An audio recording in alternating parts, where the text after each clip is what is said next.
My name is Steph, and my group mates Mary, Blake, Allyson and Meyer will be presenting the case study of Mark. Our client Mark is a 30-year-old IT specialist living a sedentary lifestyle. He was referred to us by his GP after being made aware that he is at risk of developing type 2 diabetes. Mark is currently struggling with his self-confidence and does not believe he is capable of exercising due to past experiences. He lives a 15-minute cycle from his work, and we have created a 6-month intervention plan to improve Mark's self-confidence and get him exercising. After our first meeting with Mark, it was clear that he went through some of the stages of the trans-theoretical model. In the past, Mark has stated that he once made a New Year's resolution to go to the gym every week. He bought a subscription and went to the first induction. He then said, and I quote, "Everyone in the gym was looking at me and judged me for not knowing what I was doing. It was obvious that I didn't belong because everyone there was fitter than me." Mark never went through with his New Year's resolution. This statement clearly shows us that Mark went to his gym induction, which indicated the practical preparation to a behavior change. Unfortunately, the environment that Mark was placed in caused him to relapse and fall back from preparation to pre-contemplation phase. Subsequently, Mark had identified the barrier to his lack of willingness to participate in physical activity, but chose not to push past this barrier. Currently though, Mark has been recommended by his GP to come to us. By him merely accepting this recommendation, he has now entered the contemplation stage, as he recognizes that his health behaviors are possibly problematic. Mark's current barriers that are preventing him from exercising would be his self-confidence and his self-esteem, especially his anxiety in an athletic environment. However, our facilitators for Mark to help him achieve his goals are that he is aware of his obesity and understands that he is at risk of developing type 2 diabetes. Mark's awareness of this risk has caused him to know he needs to do something about his lifestyle, but needs us to help him get there. The theory we will be applying to our intervention is the social cognitive theory.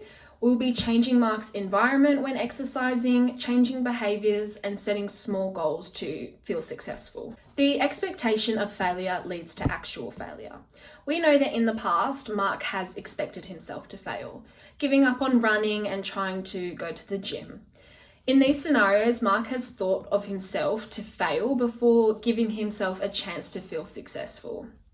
Using the social cognitive theory, we know that if someone feels like they can be successful, they will do it. By setting small weekly goals, this will allow Mark to feel successful in the early stages of our intervention and diminish his expectation of failing. The opportunity to make a choice in our intervention will also increase the likelihood of success, as he has options to best suit his mood that day, creating our intervention to be autonomous. Alright, so in order to help Mark improve his thoughts of failure, we must improve his self-esteem. I'm going to discuss the importance of self-esteem, but first I'm going to explain what it is. So Fox describes self-esteem as a self-rating, which shows how well the individual is doing in life. So from what we have gathered from Mark is that he has very low self-esteem, and so we can kind of assume that he isn't doing so well in life, in particular when it comes to accomplishing health-related behaviours, such as exercise. So there are 4 key points why self-esteem is so important. The first one is that self-esteem is a great indicator for emotional stability and adjustment to life demands. So we want Mark to have the ability to withstand pressures from exercise environments. Second, self-esteem is linked to well-being and happiness. Of course, we want Mark to feel happy and comfortable in the environment that he's in. Thirdly, it has been shown that high self-esteem is associated with positive characteristics such as independence, leadership, and resilience to stress and adaptability. So Mark has previously stated that Mark has previously said that his body isn't made for exercising. So this is kind of the negative thoughts that we are kind of converting Mark. So we want to change this, my body isn't meant for this, to a more positive view about his body, that eventually his body will adapt and get better and fitter, you could say. And lastly, Fox also states that low self-esteem is associated with depression, anxiety, and phobias.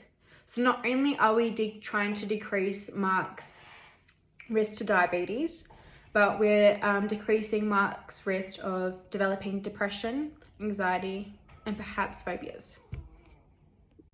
Right, so although it may sound easy to help Mark achieve greater self-esteem, we need to take into consideration the impact that society and social media has on the appearance of male physique. You know, we're constantly shown this kind of attractive male, someone who is tall, someone who has a high muscle, low fat percentage, broad shoulders, you know, that kind of figure. We can kind of gather that Mark is constantly comparing himself to these males, you know, and seeing that his body isn't meeting these expectations of an attractive male. So with this in mind, we need to understand that it's going to take time for Mark to really feel more confident in himself, build that self-esteem. So from previous research, it has been shown that physical appearance actually plays a big part in boosting someone's self-esteem. So for instance, Macaulay explains that people's self-worth and physical condition was greatly related to self-esteem. So as Mark continues to exercise, eventually his body will become physically appealing and competent, which will also help reduce the risk of diabetes. As this happens, Mark will become more confident in his ability to complete exercise and feel healthier. So environmental factors can actually either help or inhibit a regular participation in activity. These factors include 3 components, which is your social environment, and that includes your family, your friends, peers, and partners, right? The physical environment itself, so that is the weather, the time pressures, and the distance from the available facilities nearby. And last but not least, the characteristics of the physical activity. So that is your frequency, your intensity, and duration of the exercise.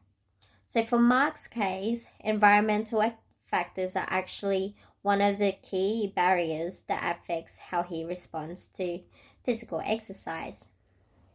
So going into further detail, his social environment. So social support is considered as a key factor for exercise adherence. Why? Because such encouragement from your doctors, sports psychologists, friends, family, and especially your partner are linked to increase physical activity and adherence to exercise programs.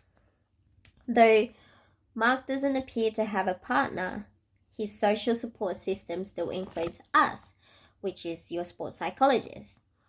Well, eventually down the track in the intervention, we will provide Mark an option to exercise with a mate or a family member to further expand his social support crew. Next, his physical environment. So, local communities that encourage an increase in physical activity, as well as removing exercise barriers and providing easy access to exercise in, can actually have a positive effect for exercise adherence. In Mark's case, he lives 15 minutes away from work, and encouraging Mark to walk to workplace can actually increase his physical activity while still participating in the exercise program. We have decided to start his exercise journey out of the gym so he can progress his intrinsic motivation. We believe that keeping Mark out of the gym, it will be more beneficial in building his self-confidence. And last but not least, the physical activity characteristics. So when it comes to prescribing an exercise program for Mark, it is very important to consider the type of exercise he will be participating in, such as intensity, frequency, and duration of the exercise. So past research has actually demonstrated that patients who were obese or inactive preferred a self-paced intensity, and the results displayed a positive effect in the level of exercise adherence. So, due to Mark's past exercise attempt, which is running, and the unsuccessful result, which is he didn't make it out of the street running, we believe that encouraging Mark to start a low intensity, such as walking, for 15 minutes, a couple of times a week, will hopefully encourage him to commit to the program. For Mark to further fulfill more health and performance benefits, we decided to gradually raise these characteristics each week, to which we will go into more detail in the next few slides. After seeing Mark for the first time, we suggested he continue meeting with us once a month during the participation in the prescribed interventions. The interventions went as followed. So for the first week, we got him to do light walking for 15 minutes, and we asked him to do that twice before work. For the second week, we gave him the same as week 1, but we gave him another option as well. So he could either take the stairs at work instead of walking in the morning, or just continue walking in the morning. For the third week, the frequency went up from 2 to 3 times a week, and he still had the option to either take the stairs or to walk in the morning. And for week 4, we got Mark to combine both walking in the morning for the 15 minutes and taking the stairs at work. We have purposely increased the duration and combination of exercises over the month to prepare him for the upcoming exercise intensity. So continuing through into the second month, Mark is going to follow the same program as week 4 of the first month. But now, through the whole entirety of the month, we're going to introduce cycling to work twice a week. And then from months 3 through to 5, we are hopeful by this stage of the intervention that Mark has found confidence in his ability to complete required exercise tasks. Therefore, we're going to encourage cycling for enjoyment with a friend. This increases his belief in his own ability to change his unhealthy behaviours, while seeking and using social support to maintain exercise adherence. For the last month of the intervention, we prescribed Mark to join a spin cycle class at his local gym. The final phases of the trans-theoretical model occurred once Mark actually completed the intervention. He progressed to actively changing his health behaviours. This shows that he moved into the action phase of the model. After the intervention was completed, Mark would then move into the final stage, which is maintenance, hopefully keeping up exercise standards that were set early on. Welcome to the final segment of our presentation. This will be a short Q&A.